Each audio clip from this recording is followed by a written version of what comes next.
Hi, ಎಲ್ರಿಗೂ ನಮಸ್ತೆ. Welcome to Deepa creatives.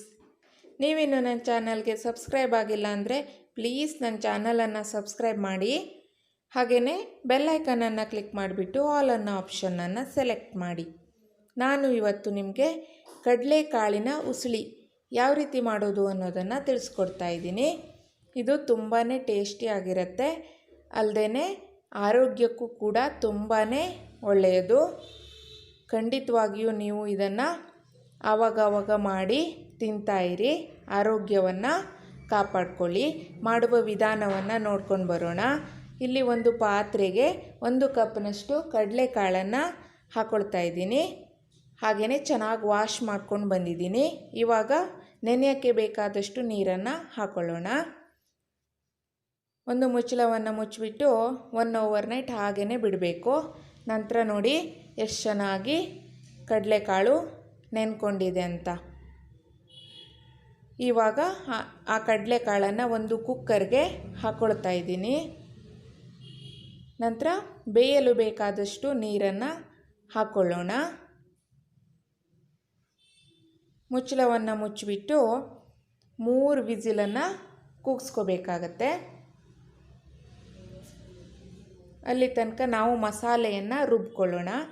ಒಂದು ಮಿಕ್ಸಿ ಜಾರಿಗೆ 3ರಿಂದ 4 ಸ್ಪೂನ್ ಆಗೋಷ್ಟು ತೆಂಗಿನಕಾಯಿ ತುರಿಯನ್ನು ಹಾಕ್ಕೊಂಡಿದ್ದೀನಿ. ನಂತರ ಹಸಿಮೆಣಸಿನಕಾಯಿಯನ್ನು ಹಾಕ್ಕೊಂಡಿದ್ದೀನಿ. ಸ್ವಲ್ಪ ಕೊತ್ತಂಬರಿ ಸೊಪ್ಪನ್ನು ಹಾಕ್ಕೊಳ್ಳೋಣ. ನಿಮ್ಮ ಖಾರಕ್ಕೆ ಅನುಗುಣವಾಗಿ ನೀವು ಹಸಿಮೆಣಸಿನಕಾಯಿಯನ್ನು ಹಾಕ್ಕೊಳ್ಳಿ.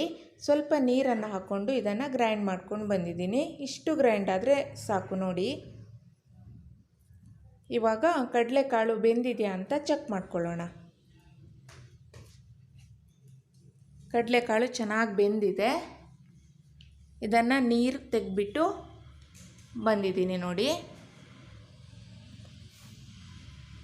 ಇವಾಗ ಒಂದು ಕಡಾಯಿಯನ್ನು ಇಟ್ಕೊಂಡಿದ್ದೀನಿ, ಎಣ್ಣೆಯನ್ನು ಹಾಕ್ಕೊಂಡಿದ್ದೀನಿ. ಎಣ್ಣೆ ಬಿಸಿ ಆದ ನಂತರ ಸಾಸಿವೆಯನ್ನು ಹಾಕ್ಕೊಂಡಿದ್ದೀನಿ. ಸಾಸಿವೆ ಚಿಟ್ಪಟ ಆದ ನಂತರ ಇದಕ್ಕೆ ಸ್ವಲ್ಪ ಇಂಗಿನ ಪೌಡ್ರನ್ನು ಹಾಕ್ಕೊಳ್ತಾ ಇದ್ದೀನಿ. ನಂತರ ಕರಿಬೇವಿನ ಸೊಪ್ಪನ್ನು ಹಾಕ್ಕೊಳ್ತಾ ಇದ್ದೀನಿ. ನಂತರ ಈಗಾಗಲೇ ಬೇಯಿಸಿ ಇಟ್ಕೊಂಡಿರುವಂತಹ ಕಡಲೆಕಾಳನ್ನು ಆ್ಯಡ್ ಮಾಡ್ಕೊಳ್ತಾ ಇದ್ದೀನಿ.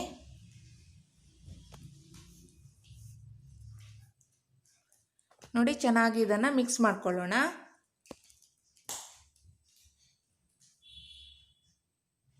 ನಾವು ರಾತ್ರಿ ಕಡಲೆಕಾಳನ್ನು ನೆನೆಯೋಕ್ಕೆ ಹಾಕಿಬಿಟ್ರೆ ಬೆಳಗ್ಗೆ ತನಕ ಚೆನ್ನಾಗಿ ನೆನ್ಕೊಂಡಿರುತ್ತೆ. ಬೆಳಿಗ್ಗೆ ಒಂದು 10ರಿಂದ 15 ನಿಮಿಷದ ಒಳಗಡೆ ಇದನ್ನು ಮಾಡ್ಕೊಂಡು ಬಿಡ್ಬೋದು.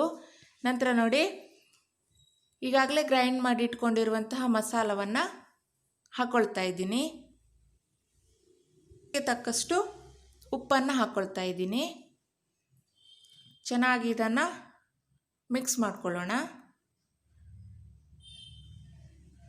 2ರಿಂದ 3 ನಿಮಿಷಗಳ ಕಾಲ ಹೀಗೇ ಬಿಸಿ ಮಾಡ್ಕೋಬೇಕಾಗತ್ತೆ.